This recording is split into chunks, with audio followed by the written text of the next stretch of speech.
Good morning, everyone.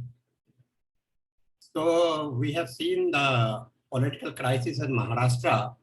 This is almost 14 days, and almost 10 days happened actually. The crisis seems to come to an end actually with the appointment of the new government. It seems everything is calm and everything will become normal. But as we know, politics is a very dynamic thing, at least in India, and a lot of things goes behind the scene. So we are just going to have some insight in this. What is the future of this government and what is the future of the state actually? So with me today we have Sumeet Mehta. Sumeet is a chartered accountant by qualification and he is a corporate finance professional with 20 plus years of experience in equity research and private equity investment banking. He is author of the book which is published by this diagnosing GST for doctors. It is published by the CNBC books team. To his credit, he has advised Tata Housing for this 18ST group. This is a joint venture on PPP in real estate projects in Maldives and Sri Lanka. He has also closely worked with the Ministry of Housing and Environment for the government of the Maldives and Urban Development Authority, government of Sri Lanka. So he is a very experienced person. He advised Maharashtra government on the redevelopment of the state's flagship Mumbai University on real estate, finance, and PPP. He conducts various training sessions on WTC and other industry bodies. He has also drafted industry representation for WTC requesting GST Council to remove double taxation on the ocean freight. Sumeet loves writing and commenting on issues pertaining to finance, economics, taxation, company law, politics, and current affairs. So we are going to discuss this political crisis and what lies under the surface to gain some insight on this issue and what the future holds for us. So welcome Sumeet, welcome to our studio. So thank you very much for inviting me. yeah, so the very first thing, what was the reason for this unholy alliance between Shiv Sena, NCP and Congress? So can you please enlighten us?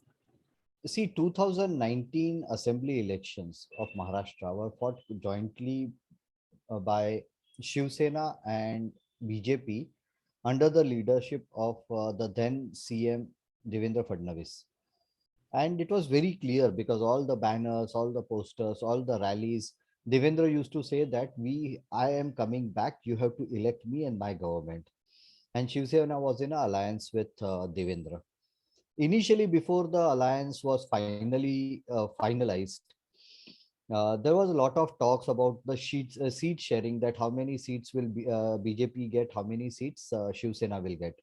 So in that kind of situation, it became very, it was a very heated kind of situation. And finally, Shiv Sena somewhere succumbed. And they got around 35-40% of the seats instead of 50% that they were demanding. Now here we have to go back to Bala Saheb's time, when Shiv Sena was a senior partner and BJP was a junior partner. Now, under the leadership of Modi, BJP has changed. Yeah. They contested 14 elections themselves, and they became the largest party with 125 seats or then. And Shiv Sena was the second largest party. So they took up the role of a senior partner, which Shiv Sena could never kind of digest and tolerate. Yeah. So in that situation, they were burning, and there are various conspiracy theories. Now I don't know which theory is true or false, whether it is a conspiracy or not. So one is that Mrs. Thackeray, that is Mrs. Rashmi Thackeray, had her own ambitions, and she pushed Uddhav to become the CM by breaking the alliance. The other theory is that Sanjay Raut, who is very close to Sharad Pawar as well, And and his MP bungalow in Delhi is also close to Sharad Pawar's bungalow, not adjoining but close to. And it is rumored that he was benefited by some things from Sharad Pawar, and that is why he also brainwashed and pushed Uddhav out of the BJP Hindutva alliance into the unholy alliance with Congress and NCP, against whom they fought the elections. Now, which of these theories is true or false and which is a conspiracy, we don't know. But these are two major reasons which are being quoted as the reason for the breaking of the alliance. And what they said is, they said it was 50-50, which was never agreed upon. Okay, that we'll have 50-50, because initially they wanted 50% members in the assembly. So 50% seats should be given to them. From there, it became 50-50 in the government. So 50% of the ministry should be with Shiv Sena, and Shiv Sena should get 2.5 years term as the CM, which was never discussed, because if it would have been discussed, it would have been said that it was 50-50. So then he jumped over there to get in with Sharad Pawar now, Sharad Pawar and Sonia Gandhi. Now, whether it is Sanjay Raut who is instrumental or Mrs. Rashmi Thackeray, only Uddhav Thakarey knows, or the God knows. Both the things were actually a blunder. Actually, the family should not interfere in politics or even in personal life in your official matter or something. And even if somebody is advising you something transformational, then you have to look into it very sincerely. Actually, this was a very big blunder actually. And to me also, I am not in politics. The Uddhav Thackeray never looked me a political guy actually. He was never active even in party politics or in the general politics actually. So That is very true. There are many things which is well known in the Bombay circuit. Of course, you can't openly talk about that on a YouTube channel. But Uddhav was never a political person. Even when he took the charge of the party when late Bala Sahib was not keeping well. And during that period, everybody started leaving. So one after other were pushed out of the party, including Raj Thackeray, who was very active, whereas Uddhav was more busy with photography and other leisure activities. But that is how it happens.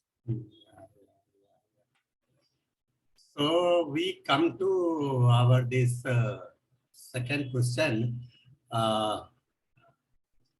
What do you think is the reason of this rebellion by Eknath Shinde in the camp, and why did the Shiv Sainik join him? Okay, now this is very interesting. See, look into the origins of Shiv Sena. There are two parts to it. First is when Shiv Sena was formed, the people who joined Sena were the people who were against Congress and the left. Yes. That was one thing. Many of the Shiv Sena leaders in interiors, you look at Jalna, Jalgaon, Dhulia, you look at other parts of Marathwada and other inner Maharashtra, interiors of Maharashtra, they were all people who fought against the Congress and the NCP lobbies over there, be it sugar lobby, be it other strongholds and everything. And they grew up to become the leaders. Second is post Babri Masjid, the Ram Janmabhoomi issue, Shiv Sena donned the Hindutvavadi shawl. So they became Hindutvavadis. And then this was also one of the key important part of the ideology of Shiv Sena, that we are all Hindutvavadi. Okay. Jai Shivaji, Jai Bhavani. So that would be Jai Bhavani would be everywhere. And people would, I have a friend who is a leader in Yuva Sena. And when all those things happened, and I said, kya ho gaya bhai? What happened? Sumeet bhai, please don't ask me anything. I can't answer anything. ये ऊपर नेता लोगों ने किया है. Now this is happening with a very good friend of mine, जिसके साथ मैं खाना खाता हूँ, उठता बैठता हूँ. And he is not able to. And one more thing, he is very close to another very big leader who's in Yuva Sena, whose father was in Guwahati. He was my friend is his right hand. So you can imagine now what happens is, when they are asked, one of my friends, let's be politically incorrect and honest, that one of my friends, common friends, when he met him on the street, he said, Salam Alaikum. And he was totally shocked. And then he called up some people, including me. Arey, Sumeet bhai, see, that person is calling me Salam Alaikum. Now, this is the thing on the ground. See, political compromises can happen at the top. Okay, a few thousand crores here and there, and the parties may move their the leader may decide that okay, my MLAs or MPs will vote for a particular party. Okay, that happens in a Westminster style democracy. But when you form a government, and then how do the people on the ground reflect and answer? Yes. Now these are all Hindutvawadis. Yeah. They can't face the people. They can't face their own friends, and they become a subject of joke. That was first. Second, in the meantime, under the leadership of Uddhav Thakarey as the CM, the shit that hit the fan was during lockdown, the mosques were open, but the temples were closed. Any Hindu festival, Ganpati is one of the biggest festival in Maharashtra, and you have stayed in Chembur. You know the Devnar RK Studio Ganpati and all those, such huge Ganpatis and processions. Everything was banned. No darshan of Ganpati. And during all the Muslim festivals, all the things were open. Now, what happens is, how does the Hindu populace look at that? Yes. Now, the thing is, if I am a Qatar Shiv Sena supporter and I have supported the party, I voted for the party, and then I see suddenly my party, and as Shehzad Poonawalla said on Times Now, that this is a Sonia Sena, that Hindu festivals are banned and Muslim festivals, there are special benefits given, free electricity is given. We don't have an issue, but then there should be free electricity for Hindu temples and Hindu festivals also. It shouldn't be only during Eid. During Eid, there is a relaxation that you can go down in for iftar and everything. But during Hindu festivals, Navratri or Ganpati, there is no such relaxation. They started hitting because people can juxtapose both the things that are Hindu ke case mein aisa, Musalman ke case mein aisa. So that also started, and now what happens is 2.5 years are over. Now these people are worried because if they go on the ground after 2.5 years in 2024, public to उठा के मारेगी. How do they face the people? And Eknath Shinde, see, Thane area is again a staunch Hindutva It was created by the late Dharmavir Anand Dighe. He was one of the great Hindutva leaders. Anand Dighe, I know. Thane during 1993 riots, he saved Thane, and he saved Hindus during that time. So what happens is that when you are in that kind of legacy, you are in that kind of culture, people question you. Now, Eknath Shinde as a leader, he is well connected to the ground. So, smallest karyakarta. He's accessible and he supports. And I'll tell you, I know people whose relatives were in Guwahati. Sitting ministers, two sitting ministers of this government were in Guwahati, and their relative, I was talking to them. And they said that whenever we had a problem, it was Eknath ji who was supporting us. In sense, they will call him Bade Bhai, Eknath ji, Eknath Dada, Bade Bhaiya, who was supporting them, who was getting all the things done for them. Even on personal life, they would have some problem, then Eknath Shinde would come and support. And he's supporting a minister, not some ordinary karyakarta. That was the leadership style of Eknath Shinde. So they have a problem with Uddhav Thakarey's policy. They have a problem of facing the people in 2024. And then they are close to Eknath Shinde, and Eknath Shinde has his eyes, ears, nose, everything on the ground. He can hear, he can see, he can smell the wind. So he understood that, boss, अगर ये चला तो हम लोग elect नहीं होंगे 2024 में, तो might as well संभाल लो अपना हिंदुत्व का गढ़, संभाल लो किला, संभाल लो, हाँ तो बचे रहेंगे, नहीं तो हमारी बैंड बच जाएगी. So that is the reason why Uddhav Thackeray moved out, and along with them these people also moved out. So there's one more thing. What happened is there was a total takeover of the finances and everything in the state. Now Uddhav Thackray, for his own greed to become the CM, took the CM position, but he compromised on the positions and portfolios of the Shiv Senics. So major portfolios went to Congress and NCP. Now I'll give you one data, very important data point. Last year's budget of Maharashtra state for 2021, the allocation was NCP got around 2,25,000 crore rupees in the total budget. So NCP controlled ministries. Congress controlled ministries got around 110,000 crores, 1,10,000 crores. And Shiv Sena controlled ministries got 55,000 crore rupees. And they have a CM, but they have only 55,000 crores. This year budget, March 22 budget, 4,89,000 crores total outlay of the state. 70% is with NCP. So roughly 3 odd lakh rupees is with NCP. and Shiv Sena got only 90,000 crore rupees.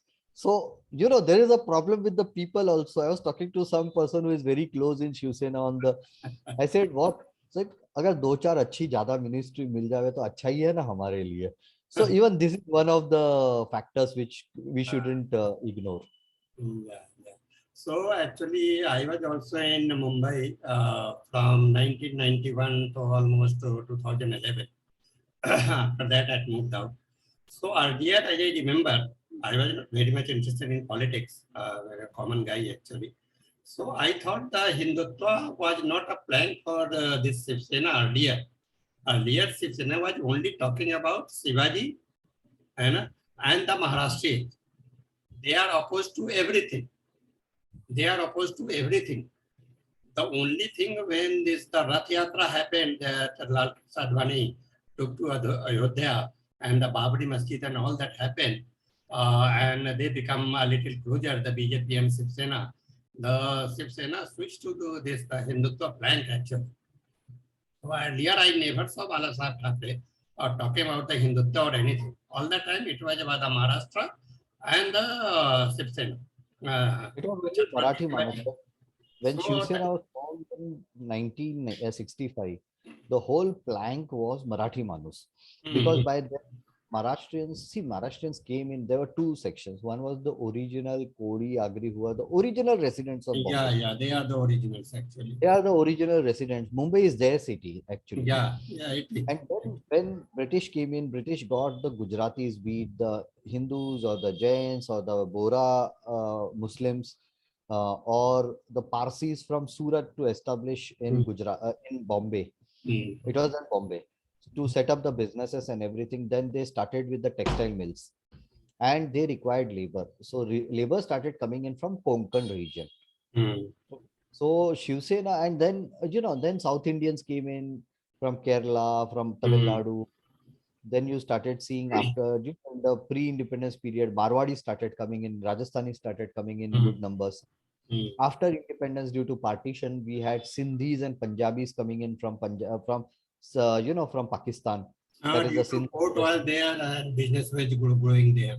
Yes, So exactly. So and Bombay earlier became a melting pot of multiple cultures. yeah. And in that period, Shiv Sena was created by Congress to fight against rising communism. Okay, so there were two great Congress CMs. One was Vasantdada Patil and one was Vasantrao Naik. They both used to remote control Bal Thackeray. And that is when Shiv Sena was jokingly called Vasant Sena. It was not Shiv Sena, it was Vasant Sena. And Bala Sahib used to talk only and only about Marathi Manus at that point of time. Yeah. So, and we have seen it later that all the communities, be it Gujaratis were abused, South Indians were All abused. or everyone after another, they always try to find out some issue. They are sometimes they are opposed to the South Indians. So somehow they are some other person. Sometimes this is the North people, UP and Bihar and all that. They always wanted to create some unrest in this Mumbai area actually. And with that, he did not cut the ice with the populace and with the in the elections. At that point of time, when Rath Yatra started, and he jumped into that bandwagon of Hindu, and he became a Hindutvawadi. Then, with the support of BJP, he finally came into power first in '92 in BMC. Okay, thereafter came into power with BJP support in '94 in this. Yeah. Yeah. So what happened is that he realized that Hindutva is a larger canvas on which I can operate, because then I can get Gujarati, Marwadi, Punjabi, Hindi, North Indian, South Indian votes, because only with Marathi votes I cannot become something big. Yes, yes. And even So in that the is what Mumbai, only the lower strata of society, those Marathi are there with Shiv Sena and the anti-nationals. There were many anti-nationals in Shiv Sena actually. So, true. So that is how it happened. So that is the reason why from Marathi Manus we moved towards Hindutva, because it was pure politics and his existential crisis. and okay. Excuse me for a minute. There's someone at the door. I'll just come Okay, in a it's second. okay, it's okay. You can take the pen.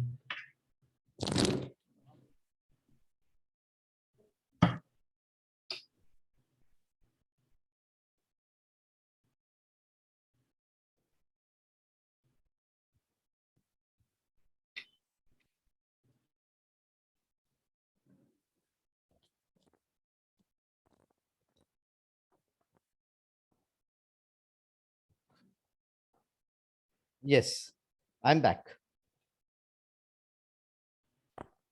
So, Yes.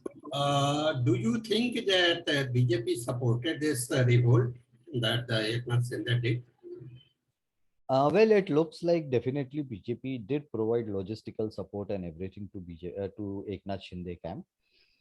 And we should remember that Eknath Shinde worked very closely with Devendra Fadnavis when they were in government in 2014. And at the fag end of the government in 2018 or Devendra Fadnavis even proposed that Eknath Shinde should be made the deputy CM. So somewhere BJP also got an inkling. And see what happened is Devendra Fadnavis was on the ground immediately after they lost the elections, or rather they lost the government. And in that situation, he realized on the ground that there was a good amount of discontent against Shiv Sena also, because governance had gone on a toss. Uddhav Thakarey was not at all in touch with the Shiv Sainiks on the ground. Even with his own MPs and MLAs, he was not in touch. Yes. So he could sense it because he was traveling during COVID times. He was traveling across the state, meeting people. When there were floods, he was in Konkan. He was there in the flooded areas and everything. So he could understand. And probably I'm sure that Eknath Shinde would have asked for his help to manage various things, because people moving from here to Surat, from Surat, all the chartering business works, all the flights to Guwahati. Again, in another BJP controlled state, they are getting everything. So Mm. definitely he would have approached, and I think BJP would have helped, because what was happening is that BJP also realized there is a need to topple this government. Now Mm. look into a economic side, Mm. and now there is an economic and there is a geostrategic side. There are two sides to it.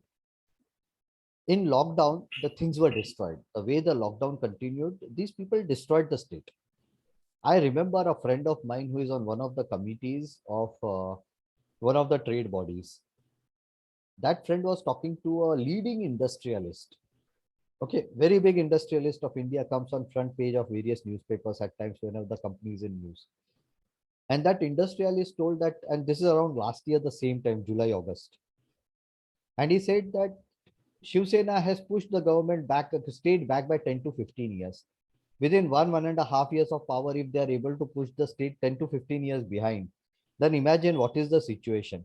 Yeah. The lockdown continued, small industries started getting destroyed. Thereafter, diamond industry started moving out of Bombay to Surat. So it was hurting because the laborers were not able to move freely because the trains were closed. Mm.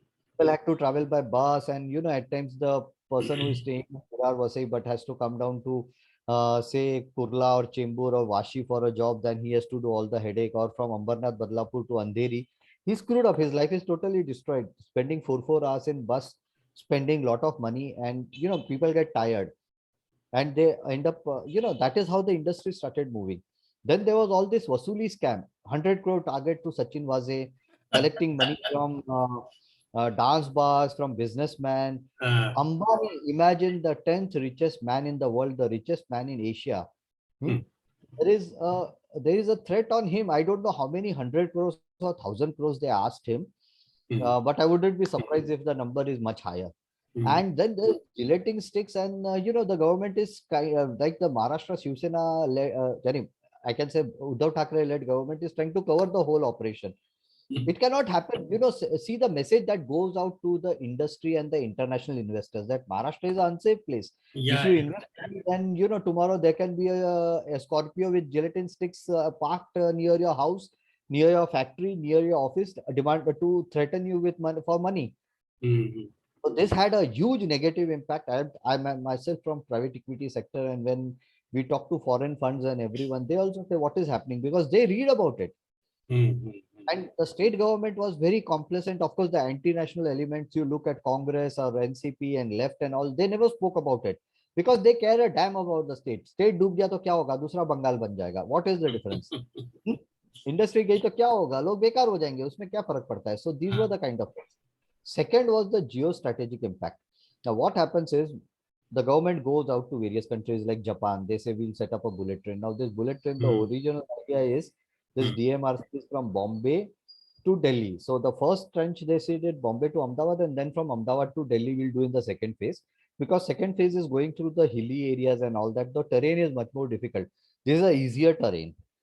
So they did it, and in the process, what happened is that now the government has stalled. New government has come. They have stalled the project. Gujarat side, everything was happening till the Maharashtra border near to Vapi, Valsad. Everything is done.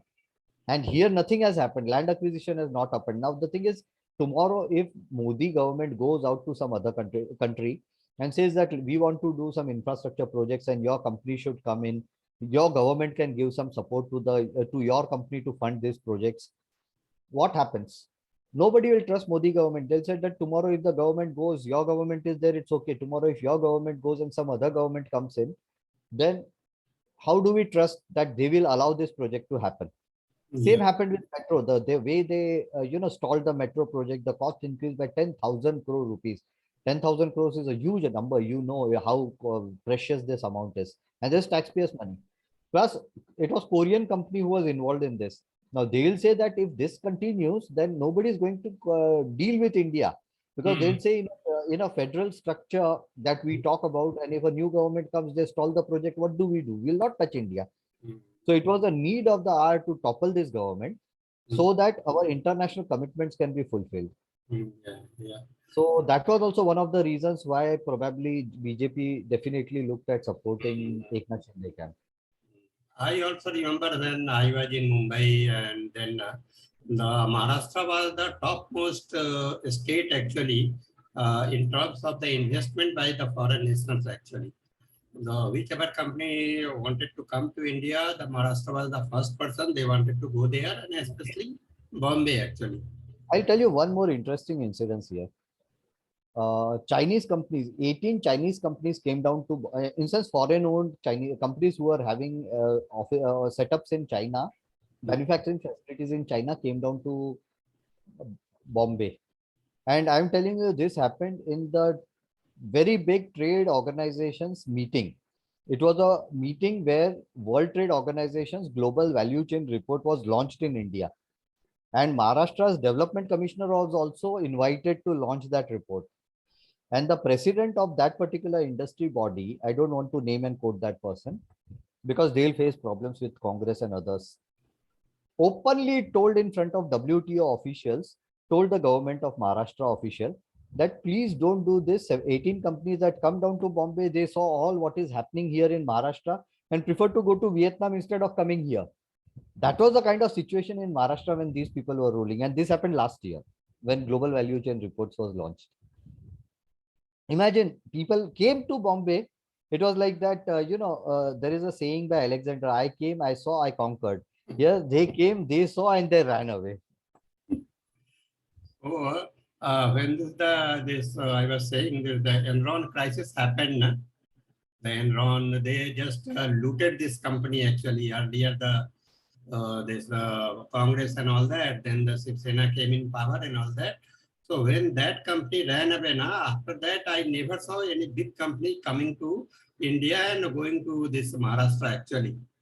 Whenever now the new company comes, they go to Hyderabad or Bangalore or somewhere else, and they never try to, this is just out of map actually in terms of investment. And this was done by the politicians only. Yes, very much so. Yeah. You look at even ISB wanted to set up their B school in Bombay. And then very notorious demands were made and they preferred to go down to Hyderabad where they got a welcome from Chandrababu Naidu that you come, whatever you want, the state will offer you because you will be one of the premier business schools in the country. Today, they are proudly sitting in Hyderabad and Hyderabad is taking credit. During lockdown, Tesla had come to Bombay. They decided to not operate in Bombay. Other companies came down to Maharashtra and they said, we don't want to operate in Maharashtra. They preferred Gujarat or UP or Karnataka, but not Bombay, Maharashtra. So these kind of things happen because of the gross misgovernance and the, malified intent of the politicians who are running the state.